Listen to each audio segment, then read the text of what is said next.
Devido à alimentação moderna, as pessoas estão cada vez mais apresentando uma doença chamada disbiose intestinal. Mas as pessoas não conhecem as causas e muito menos os sintomas dessa doença.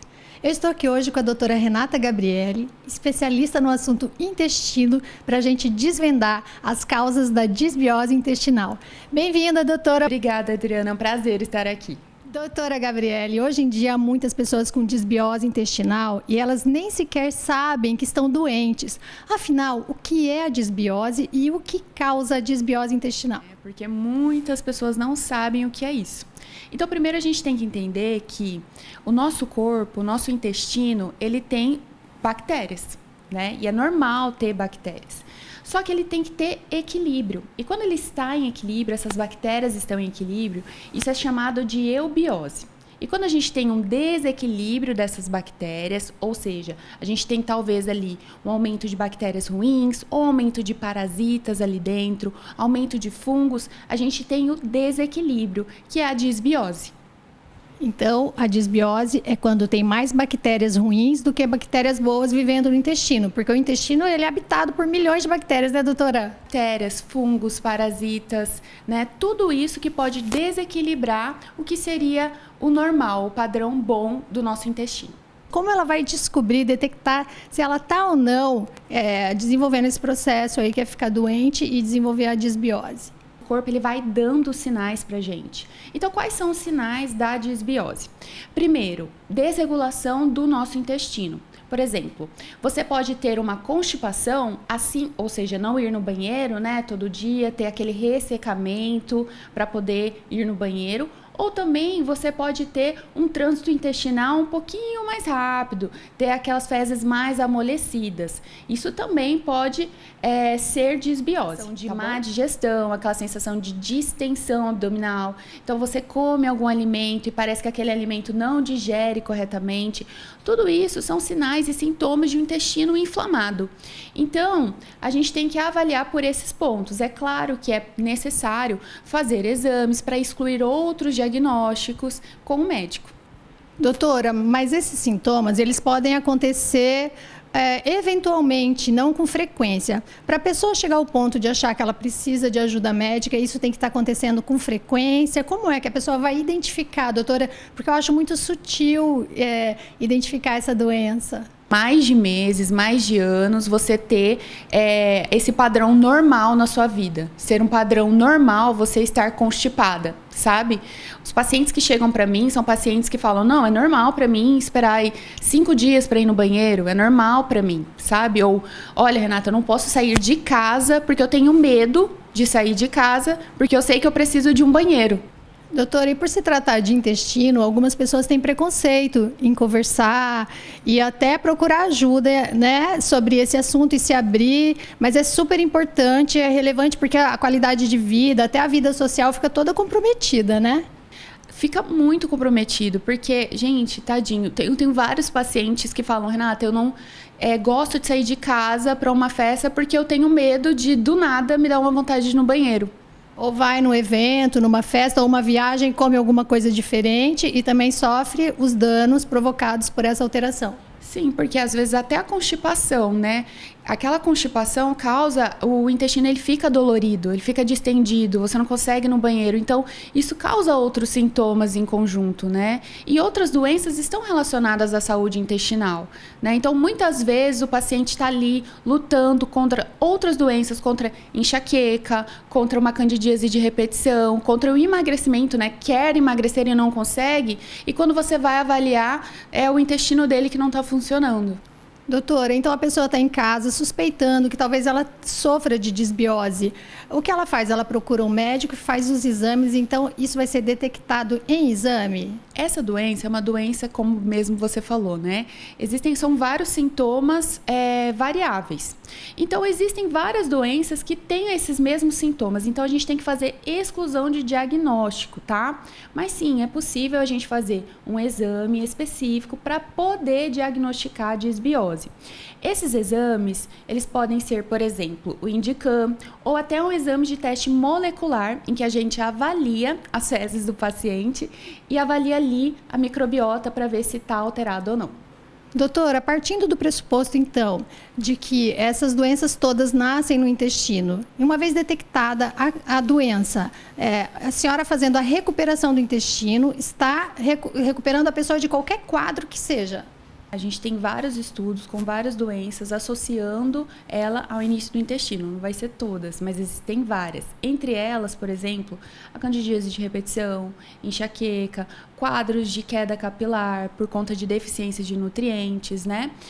Quadros de obesidade, já tem muitos estudos relatados ali mostrando como uma microbiota ruim faz o paciente ele ganhar peso, mais peso do que o normal. Então, assim, se eu trato essa disbiose, se eu trato esse intestino do paciente e ele tem esses quadros que eu falei em conjunto, com certeza ele vai conseguir ter um bom resultado. Como faz, então, essa recuperação da microbiota? Bom, a recuperação da microbiota, ela é feita por fases, né? A gente divide em fases, mas por ser didático mesmo, a gente vai fazendo tudo meio que em conjunto. E vai depender do paciente. Mas a gente gosta de explicar assim, que são 5 R's. O primeiro R é remover. Remover tudo aquilo que pode estar causando essa inflamação e esse quadro de disbiose, desse desequilíbrio da microbiota. Então, igual a gente falou, será que não tem muita bactéria ruim? Pode ser uma infecção, pode ser parasita, pode ser fungos. Então, a gente tem que avaliar isso, tem que remover isso. Outro ponto também que pode estar causando essa alteração é a alimentação ruim, que na verdade é a maioria dos casos, né? Então, uma alimentação inflamatória, rica em alimentos industrializados, em produtos industrializados, álcool, açúcar, né? Carboidrato simples, enfim. Esse tipo de alimentos são alimentos que inflamam o nosso intestino e eles podem fazer com que as bactérias ruins que existem ali de uma forma menor cresçam e isso cause o desequilíbrio da microbiota, né? Causando a disbiose. Então, o primeiro passo sempre vai ser a remoção, porque não adianta eu vir com um remédio, vir com um probiótico em cima de um ambiente que está inflamado, né? Senão vai piorar tudo. E aí, o segundo passo não, mas o segundo R é a reconstituição. O que isso quer dizer? Quer dizer que quando a gente tem uma inflamação no nosso intestino, por conta dessas bactérias, por conta desse desequilíbrio ali, dessa microbiota, o nosso intestino ele vai ficar todo inflamado e ele começa a ter o leaky gut. O que é isso? O nosso intestino ele vira uma peneira, ou seja, era para passar o alimento que você come, era para passar ali no intestino e era para ser absorvido, mas agora ele não consegue ser mais absorvido porque ele virou essa peneira. Então a gente tem que melhorar essa permeabilidade intestinal. E aí, como a gente estava conversando antes do programa, né, uma das coisas que eu acho mais fantástica para isso é o caldo de ossos. Ah, o famoso caldo de ossos, que eu tomo caldo de ossos há 1 ano, doutora. Eu acho simplesmente fantástico. A senhora recomenda, então? Ele traz benefícios reais para o intestino? Esse caldo de ossos, ele é rico em colágeno e ele vai ajudar a recuperar essa parede intestinal. Então, super recomendo, super faz parte do meu protocolo intestinal aqui também. Quando o paciente gosta, super indico também. Essa parede intestinal, ela é uma parede revestida, a senhora falou, e depois ela vira tipo uma peneira, né? Porque esses alimentos ultraprocessados, a química contida, enfim, é ela que faz essas perfurações que permitem, então, essa infiltração que acontece e vai para a corrente sanguínea, tudo isso que é indevido, é isso? E a pessoa adoece. Exatamente. Não que ela perfure, mas o nosso tecido intestinal, ele é como se fosse tramas de um tecido mesmo, né? E ele vai se abrindo, sabe? Ele vai ficando frouxo. Não, ela não perfura, mas ela fica frouxa. E aí vira uma peneirinha. E aí o que era para ser absorvido não é absorvido e as toxinas que eram para ser eliminadas não são eliminadas, entram, né, na nossa corrente sanguínea e pode causar esses outros efeitos. Doutora, pelo que eu venho estudado, porque eu também sou muito interessada no tema intestino, que eu sei que ele faz parte da saúde integral, eu acho que o intestino é um órgão que ele suporta muitos maus tratos durante um bom período de tempo. E ele demora para dar sinais de que está doente, de que não está aguentando mais aquele estilo de vida que está realmente maltratando. Isso é verdade? E é engraçado, porque os pacientes chegam na clínica e falam assim, nossa, mas agora eu não posso comer nada, eu não posso tomar um copo de leite, não posso comer um hambúrguer, que eu já estufo, passo mal, mas antes não era assim. Por que que antes não era e agora é? Ué, porque antes ele estava demorando para dar os sinais, né? Agora ele está todo inflamado, ele não está aguentando mais. Então, realmente, isso acontece. Doutora, então vamos falar aí do seu protocolo de 5 R's. Vamos continuar aí. Qual é o terceiro R? Bom, a gente precisa repor alguns nutrientes que também vão ajudar ali na permeabilidade, tá? Ou seja, naquela parede do intestino. Então, nutrientes como zinco, vitamina B12, vitamina D, super importante, e as enzimas digestivas. Perde a capacidade dessa produção. Por isso que esses pacientes sentem tanta má digestão, estufamento e gases. Doutora, essas pessoas, elas já abusaram dos omeprazóis da vida, com certeza, né? Quando chegam nesse ponto aí. Sim, sim. Apesar da disbiose, o principal sintoma ser o estufamento intestinal, pode acontecer também essa questão de azia, né, de queimação, que acaba fazendo a pessoa usar o prazol. Isso acaba piorando mais ainda a digestão dele, né, a longo prazo, não quando ele realmente precisa durante um tratamento. Qual o quarto R? Muitos pacientes, muitas pessoas me perguntam, mas para melhorar meu intestino, qual probiótico, qual lactobacilo que eu preciso usar? Com os probióticos, que são essas bactérias já prontas, ou com os pré-bióticos, que é o alimento dessas bactérias, que são as fibras. Então, a gente alimentar as bactérias do bem que tem no nosso intestino para elas crescer. Prescrever também a própria bactéria em si, que é o probiótico, já é a bactéria em si que a gente ingere? Isso, os lactobacilos. Mas vou te contar um segredo. Eu praticamente, de início, não prescrevo os probióticos, tá? Só com a mudança alimentar, com os outros R's que a gente tem conversado, o nosso corpo, ele começa a produzir essas bactérias do bem já de uma forma natural.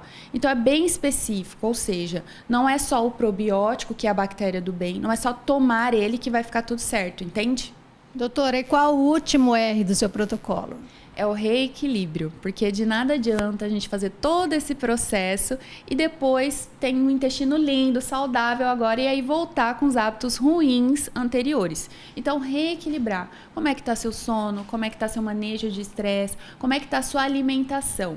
É claro que durante o protocolo a gente tem uma alimentação um pouquinho mais focada para melhorar, né? Rica em fibras, principalmente.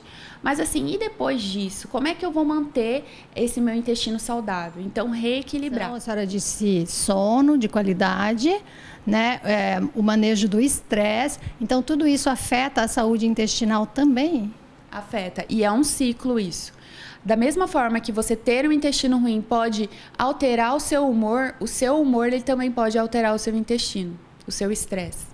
Por isso que às vezes as pessoas elas ficam nervosas ou levam um susto, são surpreendidas e na hora dá um sinal no intestino, né, doutora? Muita gente tem isso. Exatamente, é o eixo intestino-cérebro. É muito comum.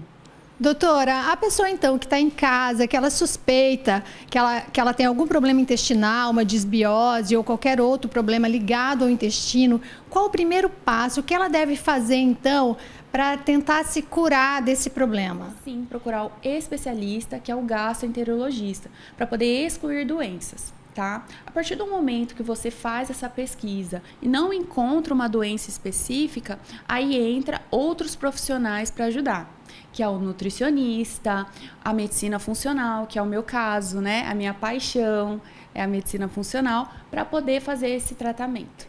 Doutora, uma vez então detectada a doença e a pessoa procurou o médico funcional, feito então um tratamento integrativo do paciente, que seja alinhar essa dieta, essa alimentação, retirar o que está fazendo mal, colocar o que vai fazer bem, que vai recuperar essa saúde, é isso? Exatamente, é muito importante a gente trazer essa visão de uma medicina que tem essa equipe, né, integrada, né? Por isso medicina integrativa, porque não adianta a gente tomar só uma medicação, a gente tomar só uma pílula, né? Às vezes o paciente ele vem buscando isso. Nós médicos temos o dever de falar para vocês que as doenças elas vêm de hábitos e os hábitos devem ser mudados, incluindo principalmente quando a gente fala do intestino, da alimentação. Gente, eu acho que ficou claro então. que há tratamento, há cura para esses problemas intestinais. Se você está sofrendo com distensão abdominal, constipação, qualquer problema ligado ao seu intestino, procure um profissional que vai fazer o tratamento correto para você se recuperar desse quadro. Foi um prazer conversar com a senhora, doutora. Muito obrigada, achei super esclarecedor e importante a gente trazer esse assunto que hoje em dia não é debatido, não é trazido à televisão, mas é muito, muito relevante. Obrigada por me receber e me dar essa oportunidade para poder esclarecer mais sobre esse assunto para o pessoal. Gente, vamos fazer uma pausa agora e a gente já volta.